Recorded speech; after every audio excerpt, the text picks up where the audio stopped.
Netcasts you love. From people you trust. This is Twit. Bandwidth for iOS today is provided by CacheFly at CacheFly.com. Leo is still enjoying his vacation, but Georgia Dow is here, and we're going to talk about some mood apps, plus how to find all the information that Apple knows about you, and a question about LastPass, plus some more interesting stuff, because Georgia's here, and it's always interesting. All that coming up on iOS Today. This episode of iOS Today is brought to you by Rocket Mortgage by Quicken Loans. Home plays a big role in your life. That's why Quicken Loans created Rocket Mortgage. It lets you apply simply and understand the entire mortgage process fully so you can be confident that you're getting the right mortgage for you. Get started at rocketmortgage.com/iOS today. And by Wink, the best way to discover new wines that you'll love. Go to trywink.com/iOS to get $20 off your first shipment.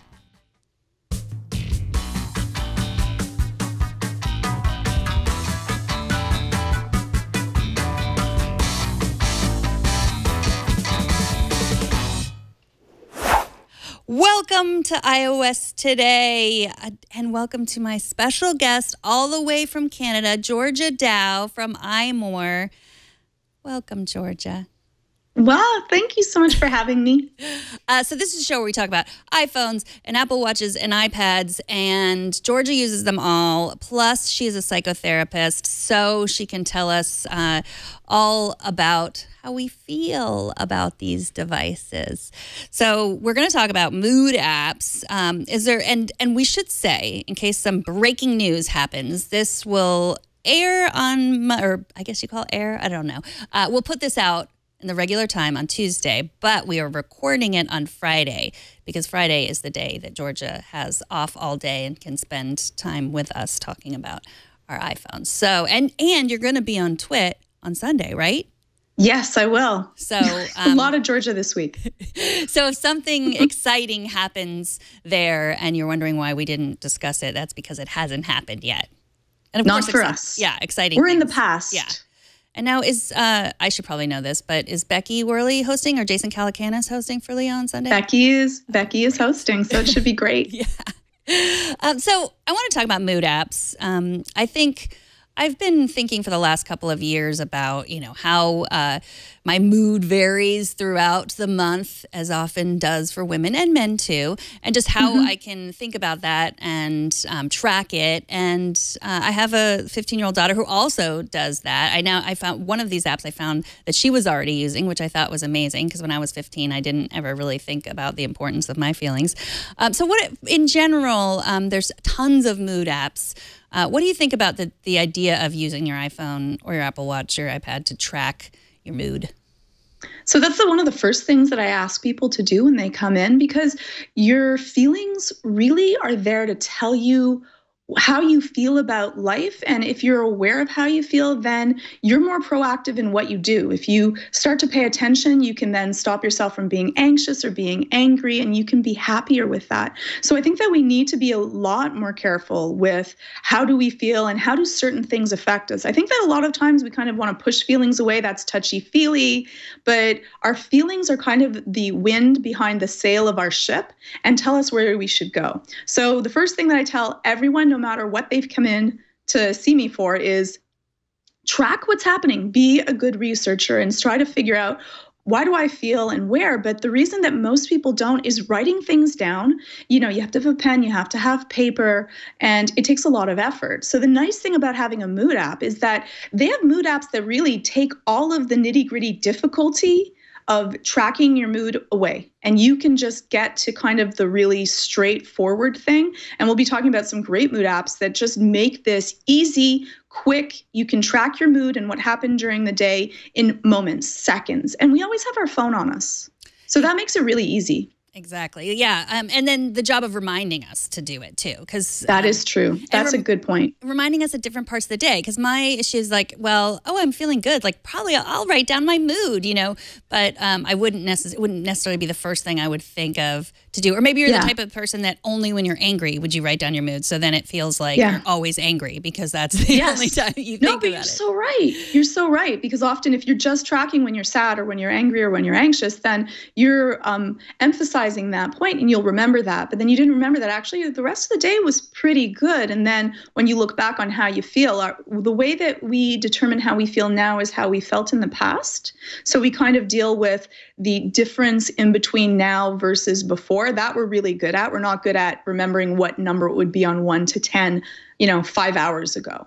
But we know that I'm happier now than I was, 2 hours ago. Right. And so the mood apps kind of help you track that as well. And you can see where do you go up and down through the day and how much do you go up and down in mood through the day. And then after a while, you create data. You create information about you that you can use to better track your day and handle your day.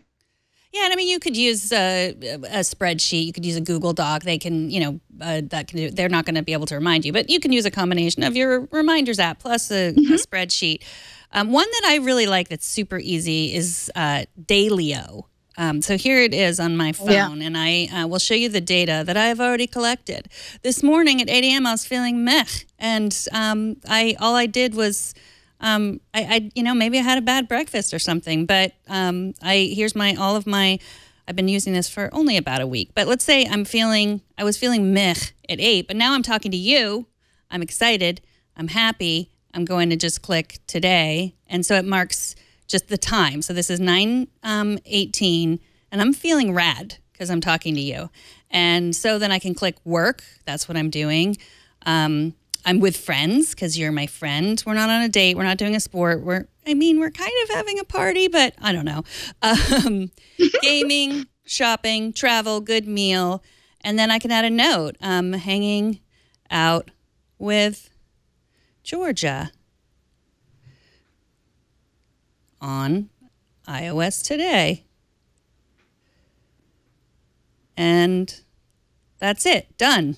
And I hit a check, and there it is. And so then I can look at my stats. So here's my weekly mood chart, and I can look at, what happened on the 25th? I was not feeling that good. I could select an activity. So I was working 6 times, relaxing, friends. Looks like I need a date. That says 0 times. Sports. So it's all these things that affect my mood. So what do you think about that from a psychological perspective? Well, I think it's amazing because in the end, what you're doing is you're creating data, you're creating statistics, you're being your own researcher, and then you can start to find out, if every single Sunday I have a really low mood, then you can say, I need to change. What am I doing on Sundays? You can take a look, see what that is, and then you can change it. You can say, I'm going to, I always feel good when I talk with a friend, or I always feel good after I exercise. I'm going to put exercise that always makes me feel, great, rad, whatever it might be. And I'm going to move that to a Sunday where I usually have a down day. And I think that we need to be better researchers for our own lives. And that's what this does. It empowers you with actual statistics. This isn't, I think this is, I know this because this is what all of my stats have shown. And you're a really good researcher, then you can end up also being a great problem solver. If you find out that every time I see my in-laws, I have a rough day, well, maybe if also when I do my, say, taxes, I have a rough day, maybe you won't plan taxes and in-laws at the same time. That's smart. Yeah, it looks like my data shows that often together I feel rad when I'm working or with friends. So that's pretty good. Isn't that that's great that you love work and you love hanging out with friends. So that's, now your mix of things that make you feel better. And then if you have a down day, you can also change that. And if something else makes you feel horrible, like maybe some people, it's also just during the daytime, so some people certain times of the day make them feel sad or worried, and they might end up like changing that around as well. Because then, it's just morning. I don't feel bad because there's something wrong. It's just the morning time, and mornings are harder for me. Mm-hmm. That makes us feel better. It's often the unknown emotions that give us the most anxiety. Yeah, exactly. And I think, do you do cognitive behavioral therapy in your practice? Yeah. Yeah, mostly CBT. Yeah, so that is kind of what this is helping with, right? Like, what am I, what's real? Like, what have I really experienced as opposed to what am I thinking or feeling? Yeah. Yeah. And that's mostly like what this deals with. This app deals with mostly the behaviors. It doesn't deal with your cognitions. What do I think and how does that affect how I feel? But this is one really important set of data that we can then kind of go on to. And then what you deal with is then also how do I think and how does it go to that? So it's really important. And I think that if everyone does it, they'd get important data, even if you did it just for a month. The data that you would get is because we're pattern oriented. We are not, it's not like something 1 month, I hated this, and the next month I felt great about it. Or if it is, it's because of something else that happened with that. And so good data to be able to use, you should try it out just for a month and do it and then see what you learn about yourself. Mm-hmm. And it's private. They have, you can read the privacy policy to see if it applies to what privacy standards you have for your thoughts and feelings. You brought up a good point about it doesn't really talk about the story or like what you're telling yourself. Mm-hmm. Is there an app that helps with that? Because I think that's what I struggle with often. Like it's like I'm a failure, or like telling yourself this certain story. Yeah. Well, what I usually do is I usually just put in the notes with it. So then they have a notes part with that. You could just put the notes of what was I feeling during that period of time as well, because we also deal with like what's happening inside of our head when we think about that. So if, every time I make a mistake or every time I get nervous when I try something new because I'm worried about looking stupid or I'm worried about making a mistake or I'm worried about, am I going to disappoint someone? You want to be able to track that as well. So I usually just say, usually there's a note app in almost any mood journaling and you just put down how was I feeling during that point of time, because it's something you have to write out. There's a full regular set of negative feelings that we usually have. So it's usually abandonment that bothers people, fear of failure, disappointing people you care about, loss of control, fear of judgment. These are like some main ones, but they also could be ones that are specific to you. And we should say that you can lock it with a pin. You can edit the moods and activities. You can export. So your mother-in-law does not read right every time. Exactly. You can export it in all the good ways that you can export things, and it's $2.99. This is another similar one, Mood Notes, that I have used pretty often. And here's you can write a little bit more, and it's a little bit simpler in terms of the smiley faces. So it's just I say, "How are you?" and then I can swipe up or I can swipe down. So I'm feeling great. I guess I only really have 3 choices. The really happy, or maybe 4. I'm really happy right now, completely orange. And then I can add the detail, chatting with Georgia. And then I can say, I feel like you should be on my auto complete more.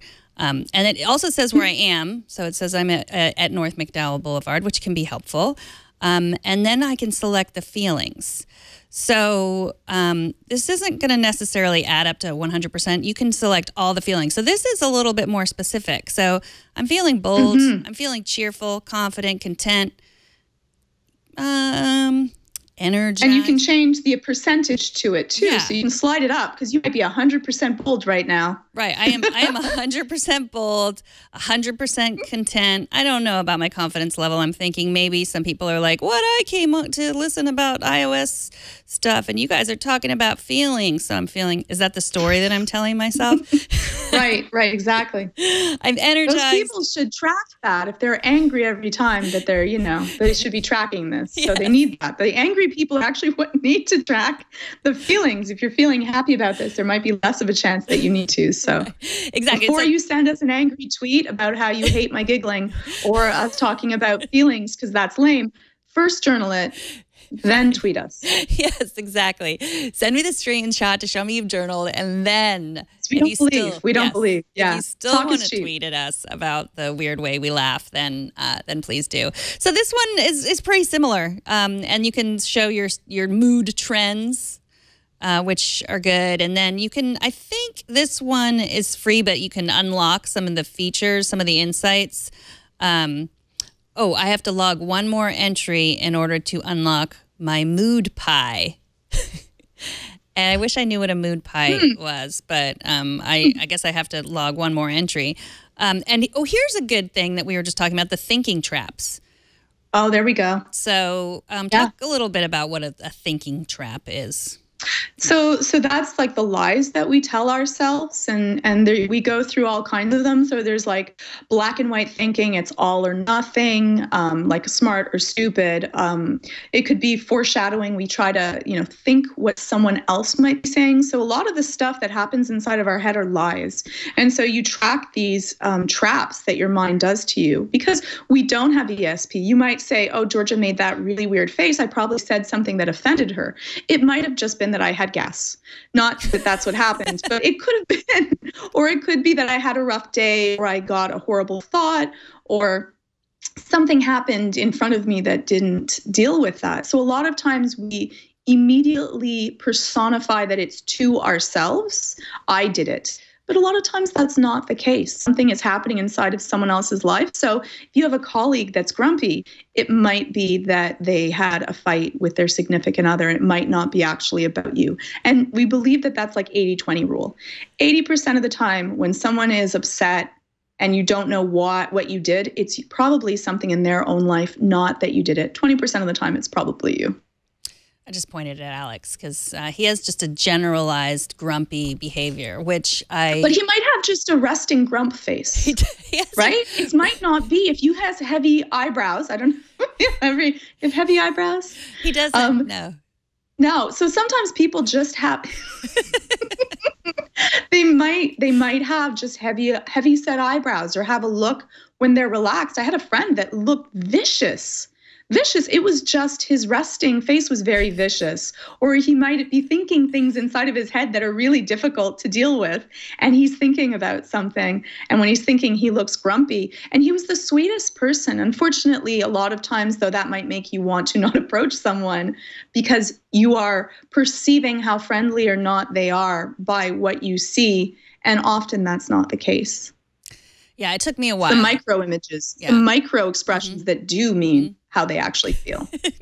Watch those. Well, that's good. I feel like we've psychoanalyzed me and Alex today, and I think it's more to come on that. Oh, and I also forgot to mention this is my little pussy hat pin. Not to go down another.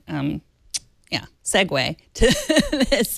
Osned from Australia, who's often in the chat room, is here, and she brought me this pin because the March in Australia is in January, which is very warm there, and you don't want to wear a knit hat there. So I wanted to thank Osned for coming to visit us and bringing me my little pussy hat pin. So thank you for that. Okay, I have another one. The Small Talk app. Have you heard of this, Georgia?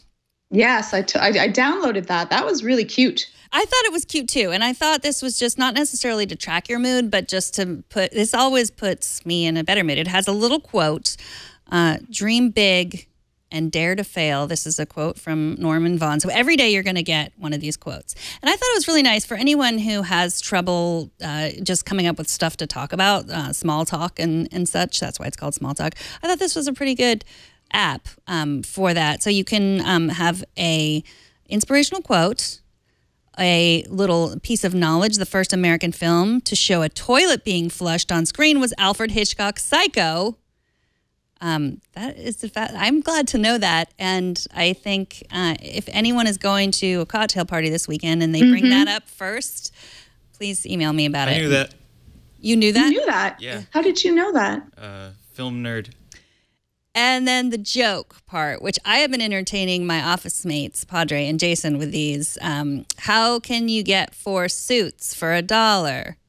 Buy a deck of cards. Get it? The other joke I heard from this one that I've just been entertaining people is, what did one hat say to the other? No, I don't know. You stay here, I'll go on ahead. Oh, that's so cute. That is really cute, though. I like that. I like that one, too, because before that, I only had one joke in my repertoire, which was, why don't cannibals eat clowns? I don't know. Why? They taste funny. Oh, that's good too. Yeah. That's good. I only have like a few jokes that I tell, though everyone should know a joke. Like this is wonderful because this gives you different areas, but everyone should know at least one good joke. I have my one that I like. It entertains me at least, and that is I invented a new word. What is it? Plagiarism. That's good. I said it was That great. is a good one. At least everyone should know a joke. Yeah, at least we're entertaining each other in this. Exactly. So the Small Talk app, I think, is free. And I found it really helpful just to cheer me up if I'm feeling bad. And there was another piece of research that in here. I don't know if this was the knowledge, the little trivia. It said that research shows if you draw your favorite comfort food, you'll feel better. Have you heard of that? No, I haven't actually ever heard of that. That's interesting to me. That's the one thing about this. Depends how good you draw. Like drawing a piece of pizza might make you feel better. I don't know, or a cupcake. It might make me feel bad if I'm really hard on myself and I've drawn a really horrible looking piece of pizza. I don't know. I'm wondering about that. But no, I like that. My one problem with the Small Talk app is there's not an easy way to source any of this information. So, I mean, we have Kevin here, so we know that the Hitchcock story is true. But the other ones, like that research about drawing your favorite comfort food, it was difficult to find and source whether that's true. So, right. You can try it out, or you could get Kevin on speed dial. Yeah, exactly. The Kevin Call a app. friend. That's what I need. Yeah. Okay, I have one more, and this is called Giro. And this is an app that is intended to test my lifespan and to tell me what my lifespan is. I guess I have an 81.8. And it's connected to HealthKit, so it knows when I have done exercise. So it knew that I walked this morning, as I told you. And it will give me all of this information about a workout. And then I can do an experiment on myself. So I'm currently in the middle of doing an experiment. I have 6 days left. And that is, the experiment is how exercise affects my lifespan.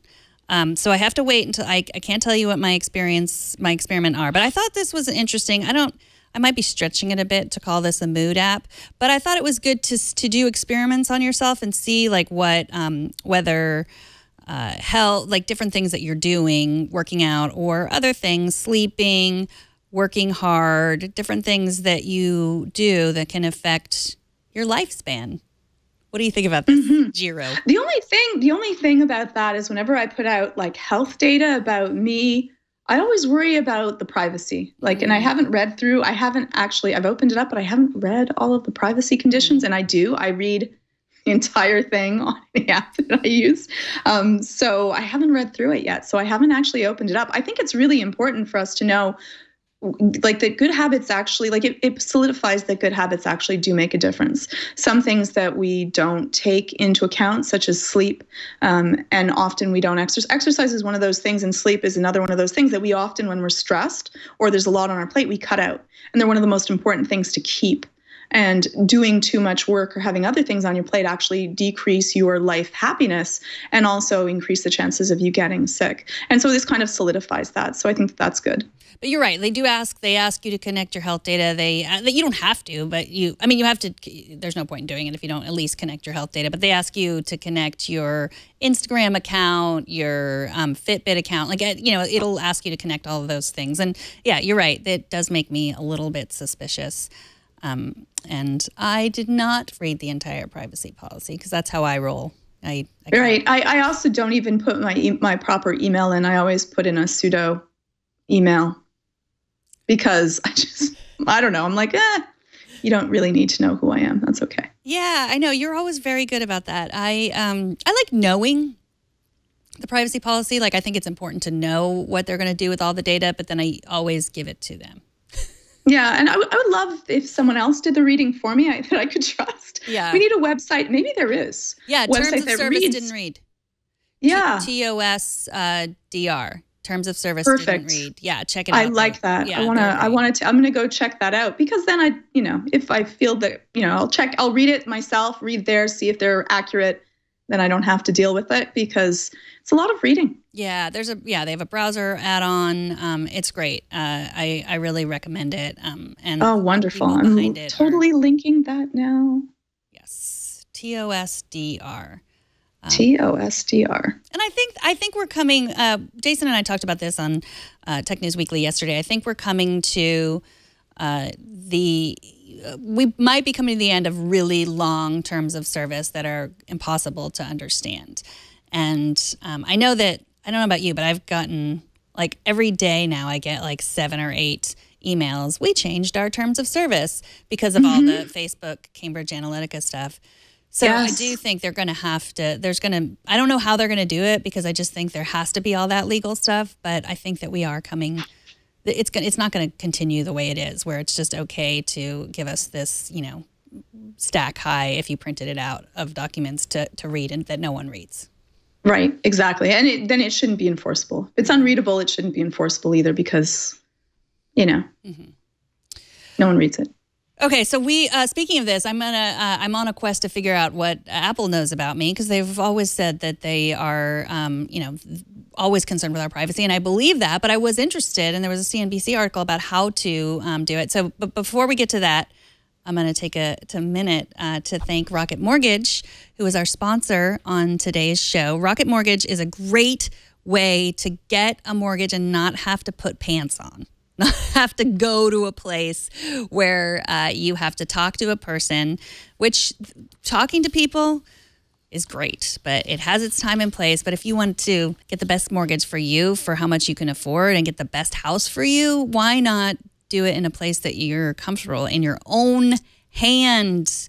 Rocket Mortgage by Quicken Loans.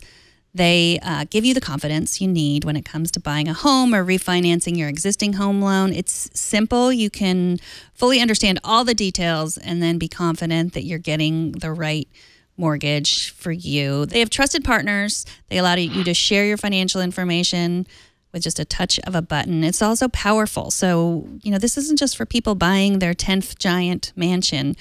It's for the rest of us too. If it's your first home, if it's a tiny home, if it's a giant home, it doesn't matter. If it's a rental home, it doesn't matter. You want to get the best mortgage, and Rocket Mortgage can perform thousands of calculations in seconds. They look at your income, your assets, your credit. They take it all into consideration. Then they analyze it and find all the home loan options that you qualify for. And then they find the one that's right just for you. Rocket Mortgage by Quicken Loans. Apply simply, understand fully, mortgage confidently. To get started, go to rocketmortgage.com/iOS today. That's rocketmortgage.com/iOS today. Equal housing lender, licensed in all 50 states. NMLSconsumeraccess.org, number 3030. And we thank Rocket Mortgage by Quicken Loans for their support of iOS today. Okay, so did you look at this CNBC article about how to find out the information that Apple? Yes, I did. I didn't actually do it yet, but I'm very interested to try out because I want to know, what do they actually know about me and what don't they? And I think that we need to be empowered to know what companies have what information, what do companies keep.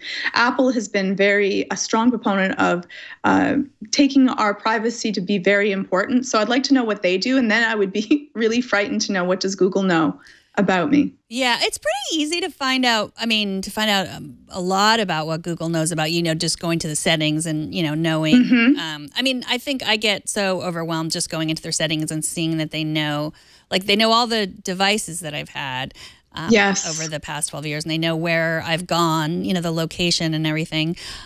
So yeah, you just basically go to the privacy. Go to the Apple privacy link. Let me see if I can find this. And I went through it and I got the email back, and they just ask you some more questions. So it's let's see if we can do it on the screen. I'll go to the article because they walk you right through it. So I sent the email yesterday asking, and then they sent me another email today asking for my Apple ID. And they wanted a serial number on one of my devices. They wanted more information about me to tell me how much information they had about me. Right. Which means that they probably don't know that information yet. Yeah. Which is either good or bad because now you're giving them that information. But that makes me feel a little more comfortable. Well, it was all information that it was the Apple ID. and it was a serial number of one product. It was a number from any chat, if I'd had an Apple Care chat, and my address, which I assume they know. And so it's pretty basic. They didn't ask my social security number or anything like that.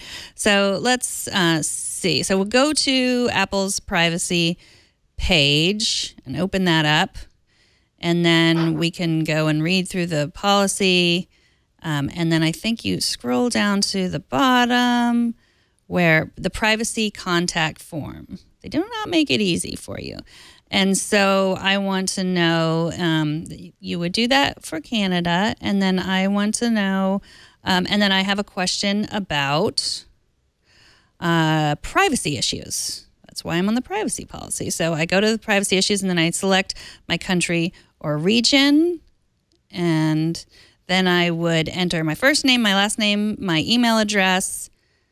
I just put privacy information, and then I just wrote a little note. I'm interested in finding out what information you have about me. And I am guessing that they probably had they've gotten a lot of these requests lately because, when you put an article on CNBC and if, the Facebook Cambridge Analytica scandal. So yeah, it was very nice. So I'll let you know when they reply back to me. I was hoping to get information by the time of the show, but. Yeah. Yeah, it's one of those things that at least you know what they know. Mm-hmm. So, and I'm happy that people are actually paying attention to this because, us in the tech industry have been speaking about these privacy issues and how they're really big issues and very important. And I don't think that they really got that much press. And now people are paying attention and they're being more careful. And your data is important too. Yeah, I think, and it's worth something too. That it's worth a lot. Yeah. And I used to think, well, gosh, I talk about these privacy issues all the time, but I'm pretty lax with what I give away. And there must be something wrong with that. But I've come to I think the most important thing is everybody has their level of comfort in how much they give away. And to me, the most important thing is that you know what you're giving away. Yeah, I think that's what people were most upset about is that they didn't know that they were giving them out as much, or that's let's say for Facebook, but for any company, that they were taking as much data as they were. They were unaware of that. And I think that that's what kind of caused people to stand up and actually say something that this is not all right. That, we thought that this was okay, but you shouldn't be taking my phone numbers and personal messages that I'm going when I'm not even on this application.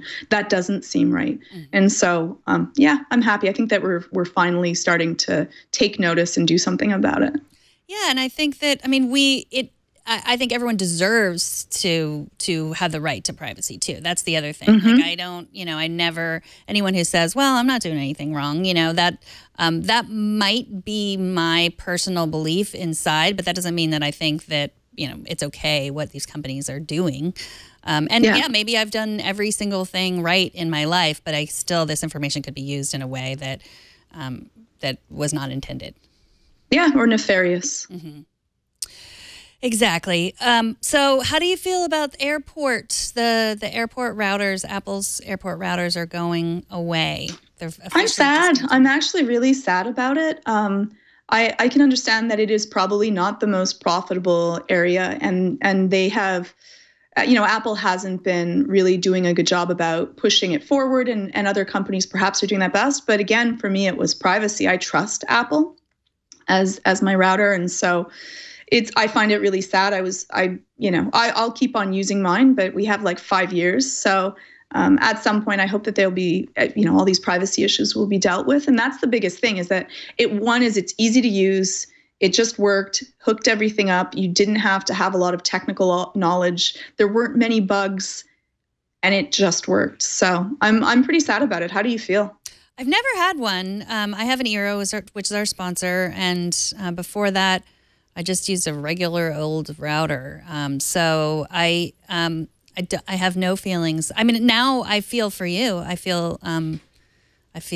Is it empathy or sympathy? I feel for you because you feel sad about it. It depends. You could empathize or you could sympathize. Yeah. I don't know. Yeah, yeah. Well, I mean, yes, when our products that we've, used and loved go away, like I feel sad. So I get it. Yeah. But yeah, there's less choice out there. In the end, choice is good for everyone. I understand Apple saying, you know what, we this is not something that we're really, this is not a track we're going down, and we're going to focus on other things.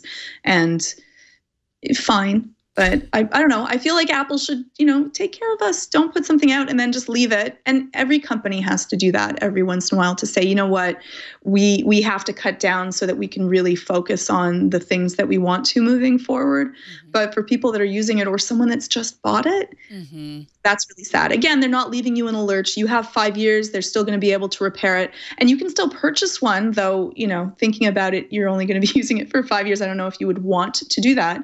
But while supplies last, Apple is still going to be selling them as well, and third-party sellers as well. So they work great. Yeah. Are you? So you're not going to? Are you in the market for something else? Or are you good with what we're going to look into it?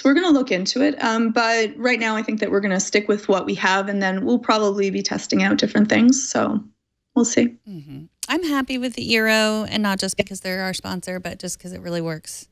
That's good. And easy to set up or difficult to set up? No, really That's easy. it. If it's easy to set up, that makes me happy.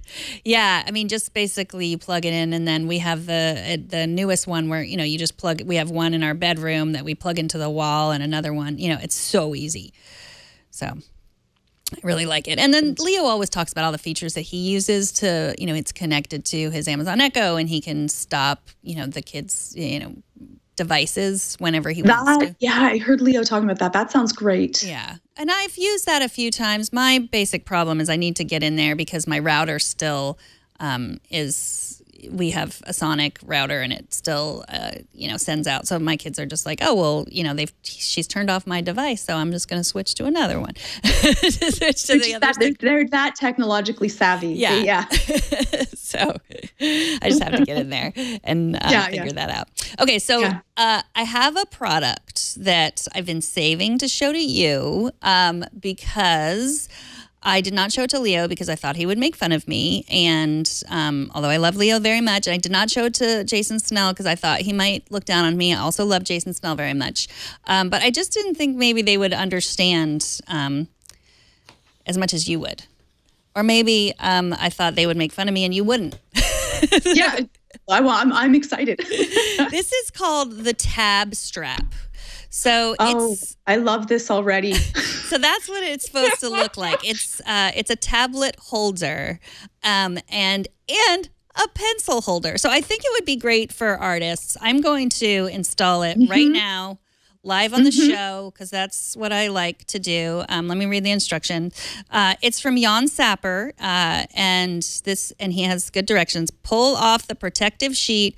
Place it in the center of your tablet and press it all over down. Ready. And always make sure you've cleaned the back first. Okay. Well, it's okay. I saw you cleaning it before. It's pretty clean. Yeah. I have a cleaner here. So a few years ago, somebody asked me about this because if you're an artist and you want to hold it like a draw, or like if you're using it as let me make sure I've gotten this. That doesn't feel as sticky as I would like it to be. Okay, ready? Yeah. Oh, it's pretty sticky. So, this adjusts. Oh, and it rotates. That's what I was going to ask. It rotates and this slips. Let's see. Oh, this is great. Yeah. Okay. So I unsnap this. Is that the? Maybe the pencil goes in. I think it just slides in. Okay. Slides under, maybe. Yeah. Okay. So, why didn't it stick? Okay. It's called the Pack and Smooch. Pack and Smooch Tab Strap by Pack and Smooch. All right. So now, it does rotate. So now I'm an artist. Oh, I like that. And it's good on the wrist too. So I can take notes. Of course, my pencil is not paired or because I never use it. But this is there's the pencil holder. There we go. Oh, that's great. Yeah. I think that's awesome. I think we need that. I like one on my phone as well. So I'm one of those people. And yes, all of the tech they do make fun of me. But I love that too. I have one usually on my phone as well, because I used to have like the larger phone, and I wanted to be able to hold it one hand, not worry, and be able to walk around. So think about a doctor that's using the iPad.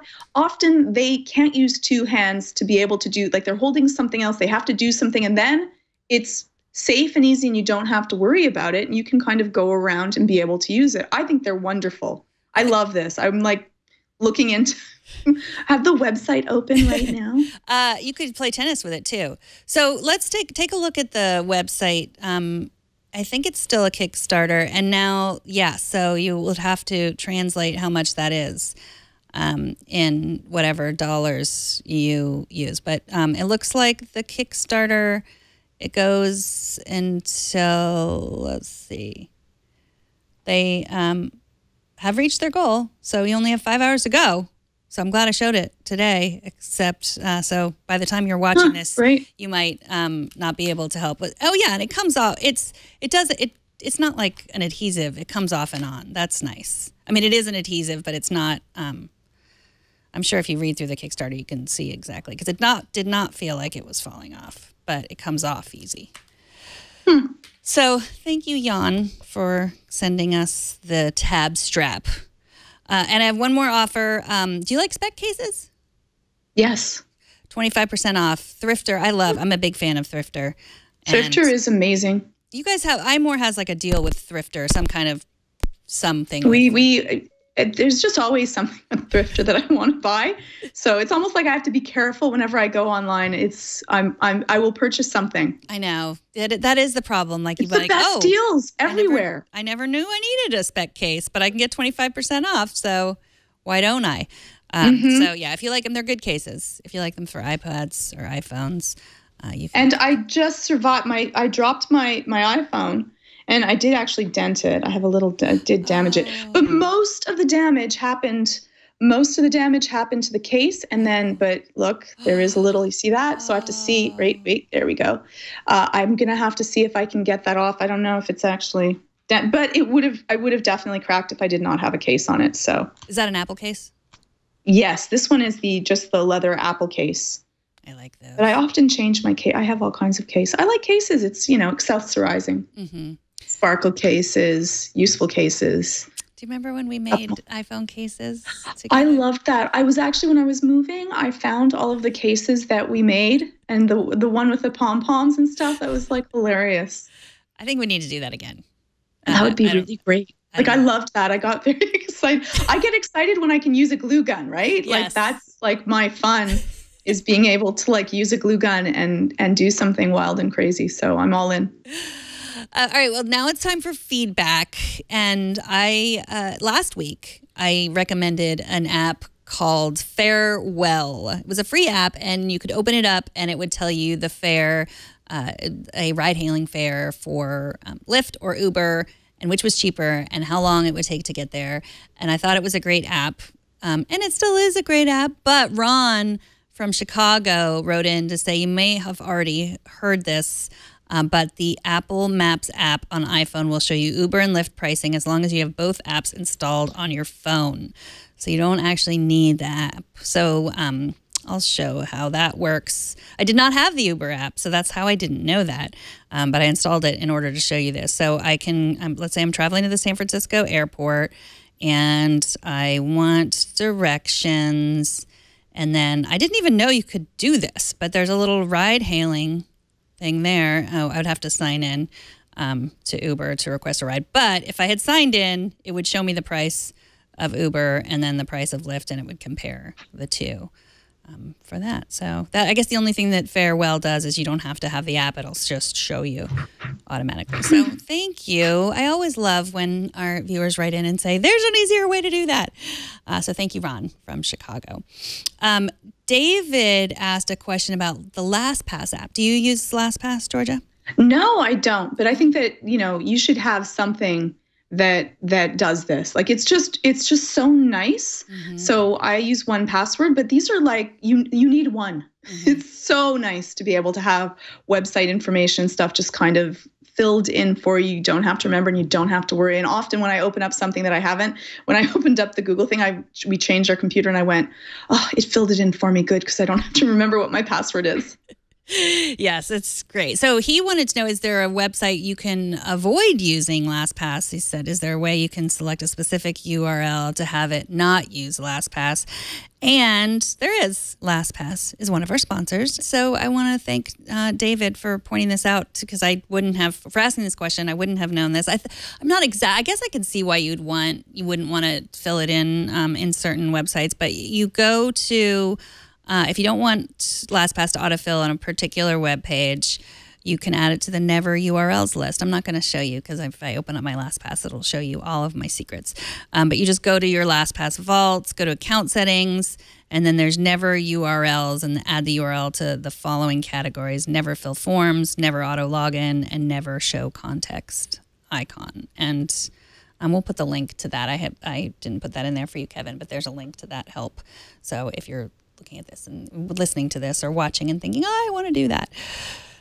So we had Jason Snell on last week, and I got an email from Roy asking what app did Jason show just for the short period that he uses for his podcasts. And it was the Fairite recording studio. Have you ever used Fairite, George? No, I haven't. Do you do any editing for any of the podcasts? I usually don't. I'm really lucky in that way that I usually have other people that edit them for me. So, but I'm clicking it now to take a look, because I know that Jason always has the best of stuff. He does so much editing and so quickly that you know that this has been well vetted. Yes. Yeah. So he showed it off, and it was really looked like a great app. So yeah, I am lucky too. I do not do any editing. Thank you, Kevin, for all the editing that you do. He does not. What do we use, Kevin? Premiere. And this is great because you can use it on your phone. Yeah. So you can just edit, track, and go, which is nice. So if you're traveling and wanting to record. No, this is really good. Yeah. And Chris writes about our episode where I showed off my robot vacuum from Nido. He says he also has a robot vacuum. He has a Roomba, and he said you can also name it. My Nido vacuum is named Betty. His is named George. Because my daughter wanted to name it George, so we changed the name, and it linked through the Amazon Echo. And you can actually tell the Echo to ask George to start cleaning, and she will start the Roomba app. So apparently, that's so great. George she also has cliff centers that prevent it from falling off stairs. And I also use it with IFTTT. When I arrive, George will start cleaning automatically. And if I leave, George will go back to the base if he is running. Do you have a robot vacuum? I've had 2 Roombas. I love the idea of robot vacuums. I bought them I just love robots. So I bought them really early in their inception, and both of them broke down. So I've been waiting so I'm going to take a look at your robot vac and see about that, because it's just a wonderful thing to have it. I actually just get a warm feeling seeing it move around the house and just doing its job. So I'll be taking a look. I do too. And you have a dog, right? I do. Yeah. I mean, that's the thing. Like it's entertainment for pets. Yeah. Yes. Yes. The pet, our dog loves it. But also, I mean, I love that it sucks up all his hair. Yeah. Because I never know if it's done anything until you look in the filter and you're like, oh my goodness, like that's just 2 days worth of hair. You see, this is, so my dog is a Shih Tzu Bichon, so it does not shed. Oh. Really. There's no dog hair in the house. But so what I needed to clean up is me.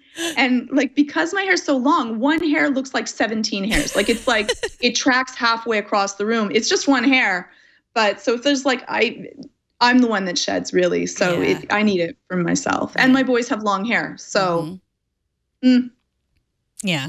Is it longer than yours yet? Almost. Almost. Seriously. One boy's hair, almost there. One's getting a cut. We'll see.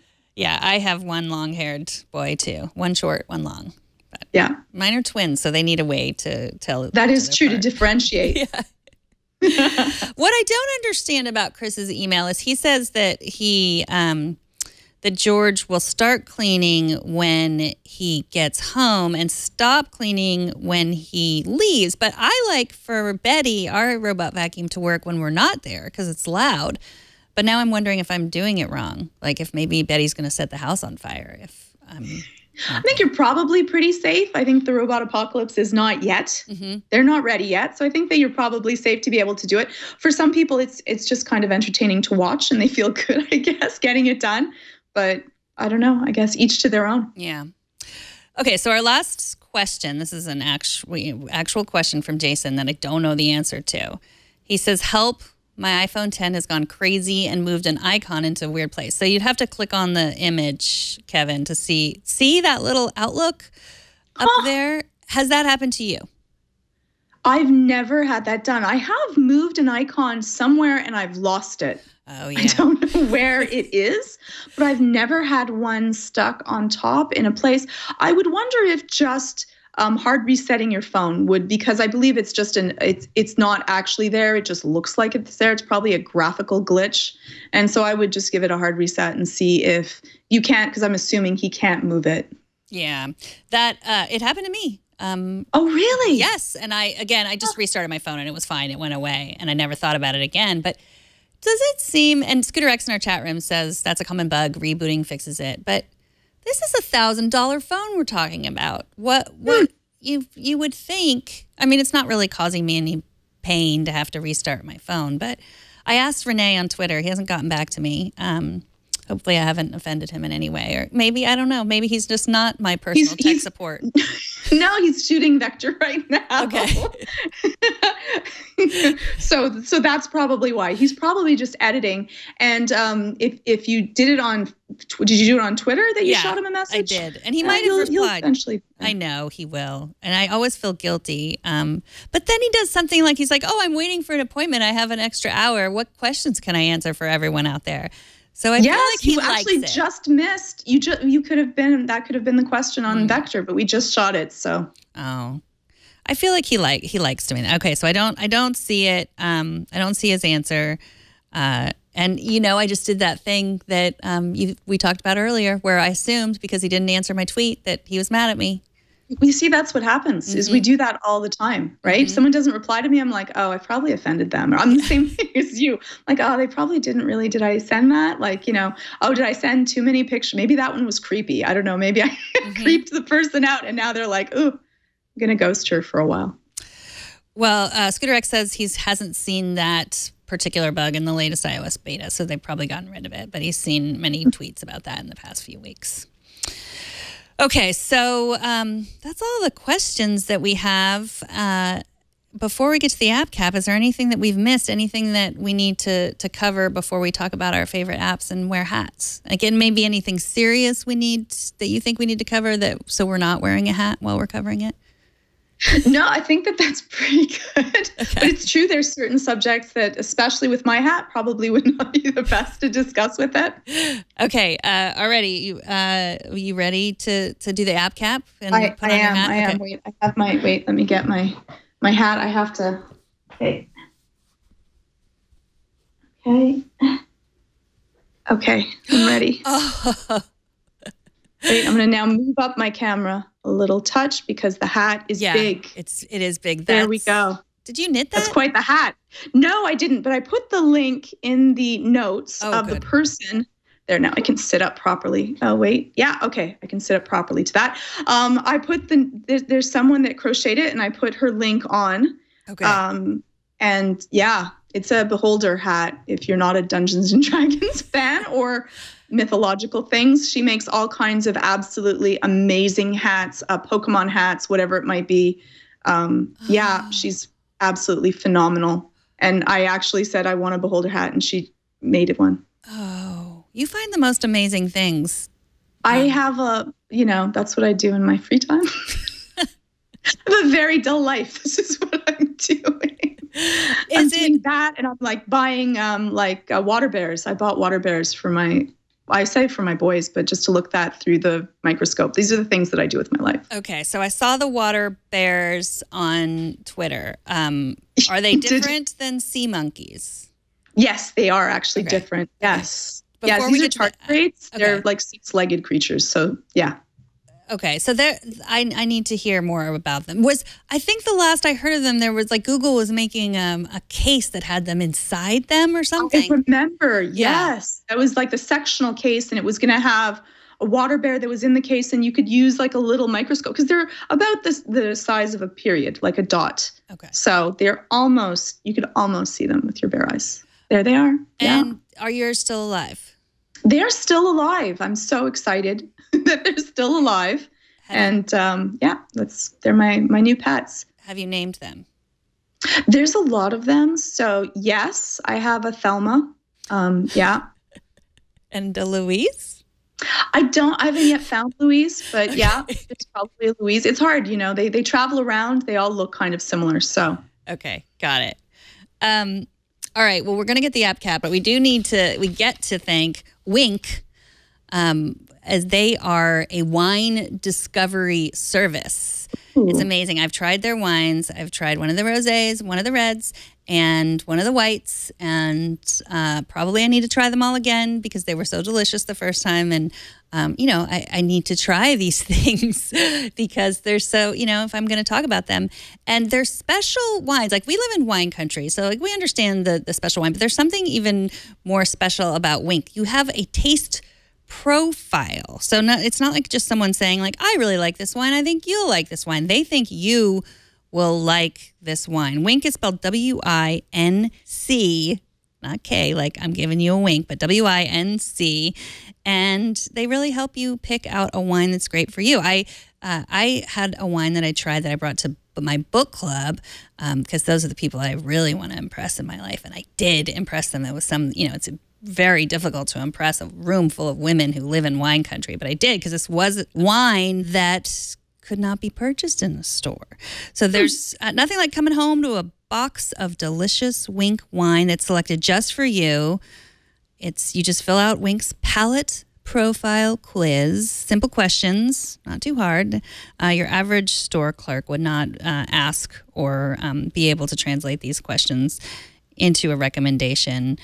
It's the greatest questions, like how do you take your coffee, or how do you feel about blueberries, which is great because we've been talking about feelings this whole time. And I think, Georgia, how do you feel about blueberries? I like blueberries. I like actually fruity wines as well, sweeter, fruitier wines. So you see, dealing with the Mood app, you will learn more about yourself and drink better wine. Exactly.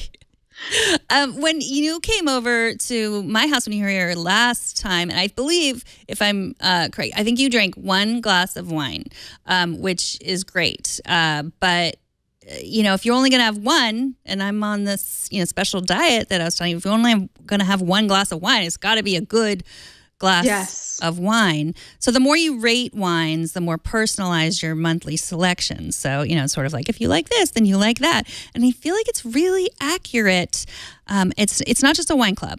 I'm sure you're familiar with wine clubs, but this is a wine company. So they work directly with top winemakers and growers from all over the world. And all these people are making their own wines. And each month, there are new delicious wines, like the insanely popular Summer Water Rosé. I love the Summer Water Rosé. It tastes really good. And they also partner with local artists to develop wine labels that are unique works of art. Because a lot of us, that's what we do. I mean, we go to the store, we're trying to pick out a bottle of wine, we look at the label. And these are really unique. It's not the thing that you're going to find in the store.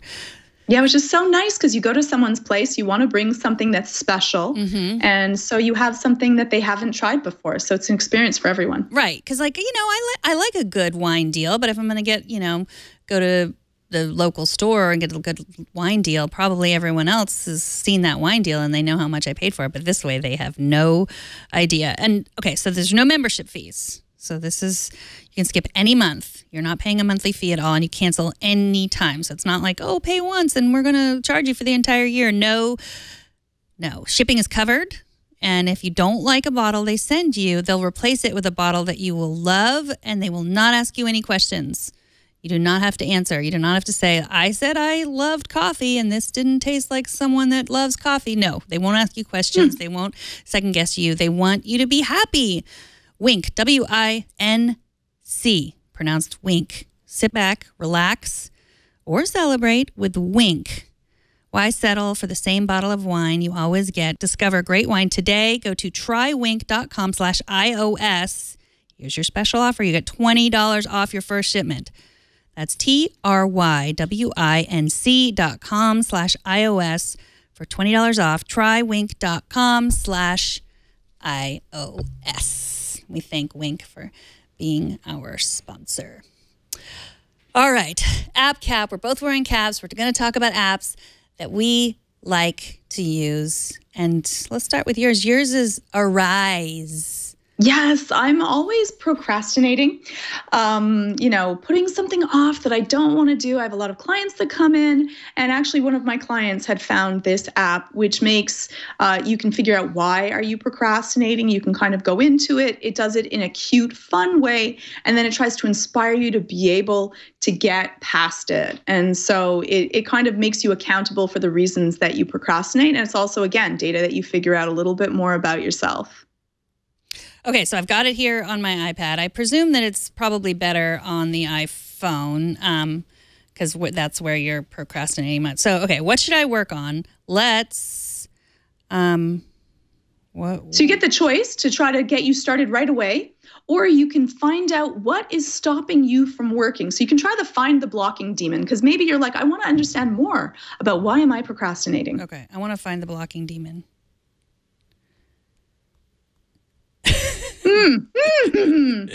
Interesting. Well, maybe we should just go to instant lift up then. I want to meditate. That's my goal. Meditate. Okay, what's the tiniest? Oh, you have to write down what you work on. That's why it didn't let you find the blocking demon. Oh, okay. Oh, so let's meditate. And then I want to find the block. Oh, okay. There we go. Okay, so what's blocking me? So is it, is it energy levels? Are you just feeling too tired to be able to do it? Yeah. Is that resourceless, do you think? Or I don't know. I feel like that's my demon. Ooh, coffee. The opposite of your meditation. Fresh air is what I need. More fresh air. Okay, how can you refuel? For the quickest refuel, I will go outside. Oh, I see. So it's going to remind me to do the things. Mm-hmm. And then, what will I do if I don't complete the task?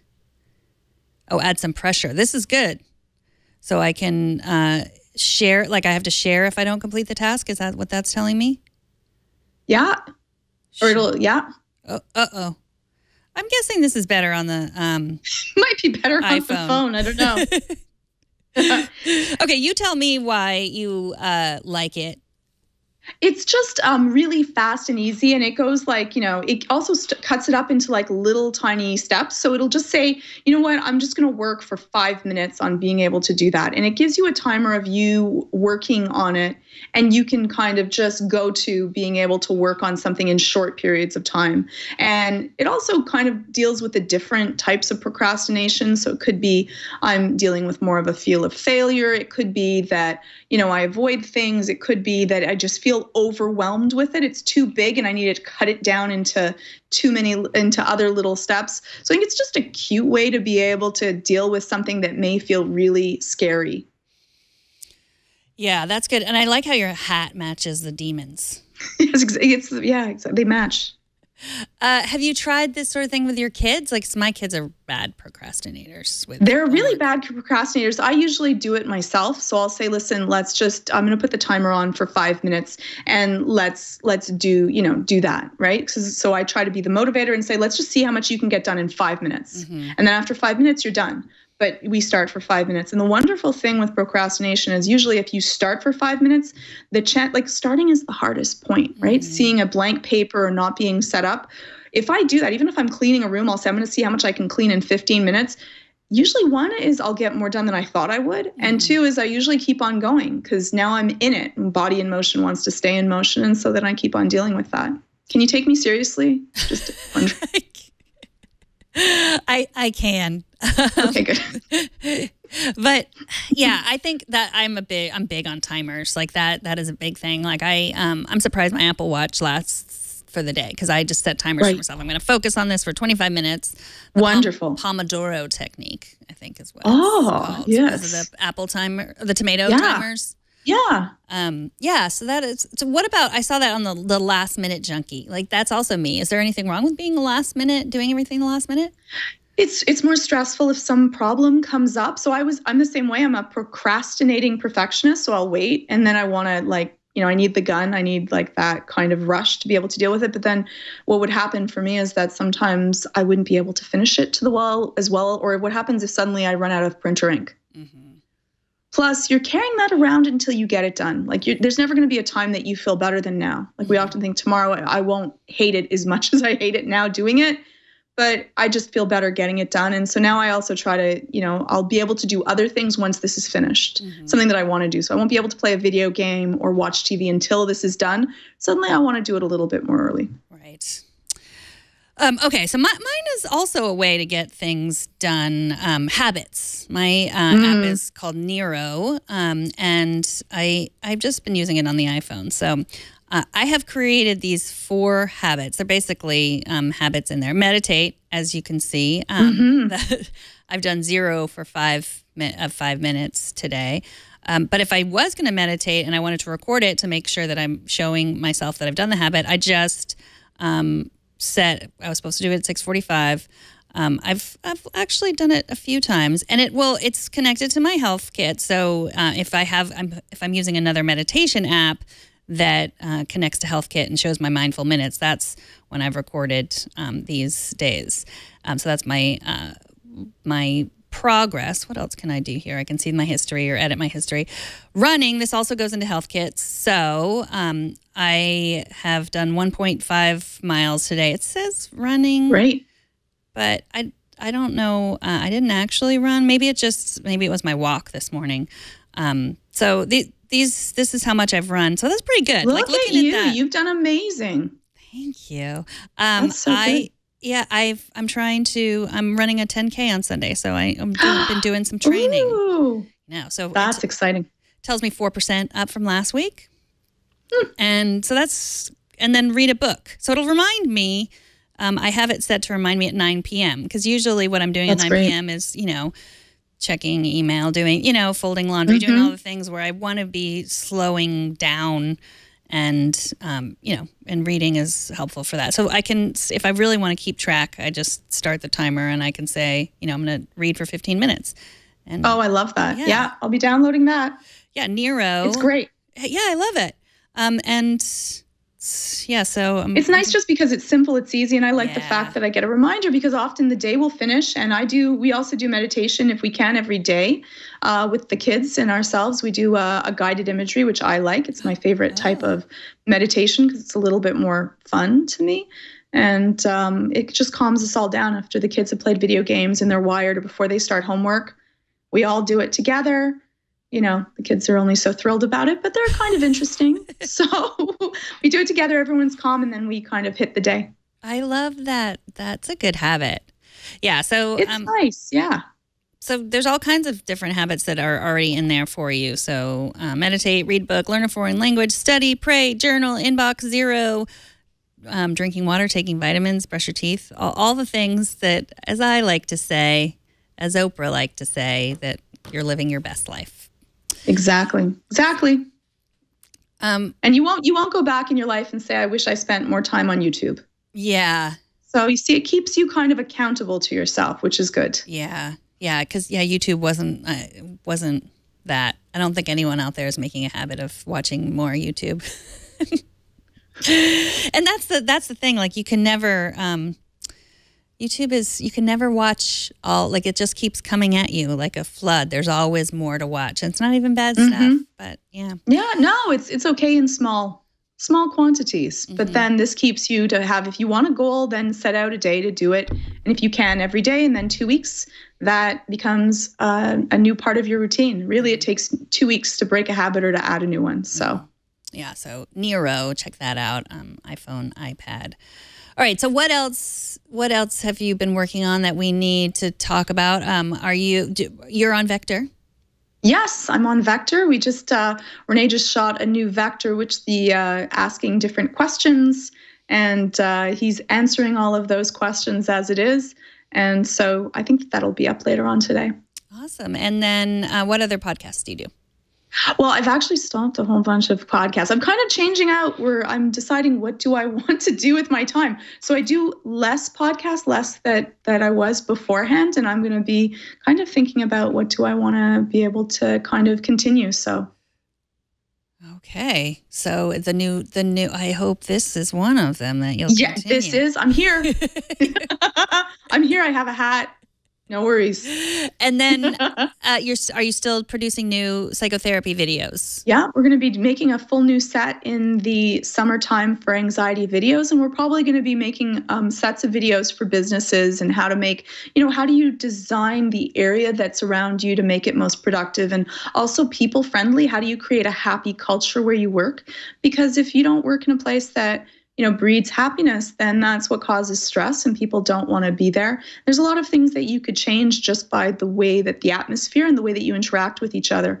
And so we're going to be putting out some videos that are more for enterprise and companies to be able to make their workers happier. Oh, that's great. Yeah. I am a subscriber to the 10% Happier meditation podcast. Have you heard that? Yes, I have. And he was doing an interview recently with a woman who wrote a book about anxiety, and now I can't remember her name. But she was saying just how it's so acceptable to talk about now. And she went to I guess it was Dan Harris is the host of 10% Happier.